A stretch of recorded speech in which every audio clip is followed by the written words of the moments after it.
السلام عليكم ورحمة الله تعالى وبركاته. soo dhawaada asxaabta sharafta leh. waa idin salaamay 114 idinku salaamay, quraanka xadadiisa idinku salaamay. insha Allah barnaamij yar aan idin hayaa asxaabta Soomaaliyeed. soo dhawaada, qaasatan gabdhaha, soo dhawaada insha Allah.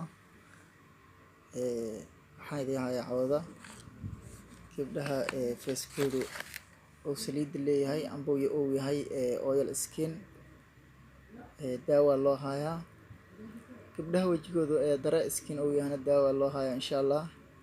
laakiin cawada mawduuca yaroon ka hadli doono waa gabdhaha wajigooda dara skin ka yahay, daawo yar oo oil skin uga dhigayso wajiga saliid yar u siinaysa una cadeynaysa u hayaa insha Allah.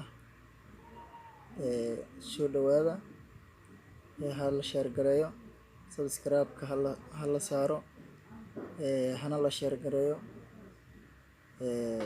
hala soo dhawaada insha Allah. haddaan mawduucii hore usii galo, daawadan ka hadlayo waatana insha Allah. Nuura Golden la yiraahdaa,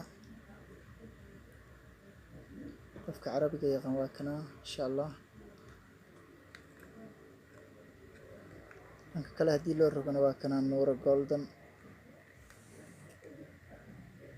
waa aragtiin oo malaynaa. daawadaas waa daawo saliid yar leh, dad badan oo qaateen ay soo mahadiyeen. waxaa lagu darayaa doornadan babeednadan 30 garaamta oo Sacuudi Carabiya waa aragtaan oo malaynaa insha Allah. iyadana waxaa kaloo lagu darayaa haddii Ilaahay yiraahdo daawadan aragtaan oo malaynaa iyadana insha Allah.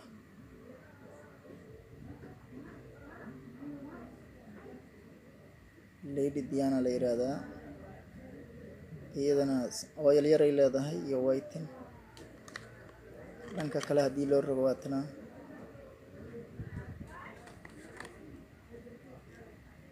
aragtiin oo malaynaa iyadana. faceka whiten ay siinaysaa, waa cadeynaysaa.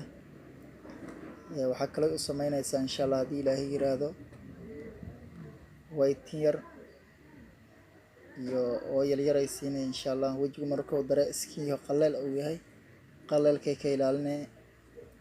facekana waa kobcinay insha Allah, kobcis waaye. saddexdaas haddii la isku daro wax weyn ayaa laga arki doonaa insha Allah haddii Ilaahay yiraahdo. gabdhaha Soomaaliyeed soo dhawaadan laha insha Allah. wax badan oo ka bedelan waxa hadda keenana insha Allah waa soo wadnaa. wax badan aad ka arkaysiin haddii Ilaahay yiraahdo. soo dhawaada. waa kana si fiican waa u aragtiin oo malaynaa insha Allah. hala share gareeyo, hala isgaarsiiyo insha Allah. kulley qof u baahan gaarsiiya idinkana si fiican aad wax uga faa'iidiina insha Allah. soo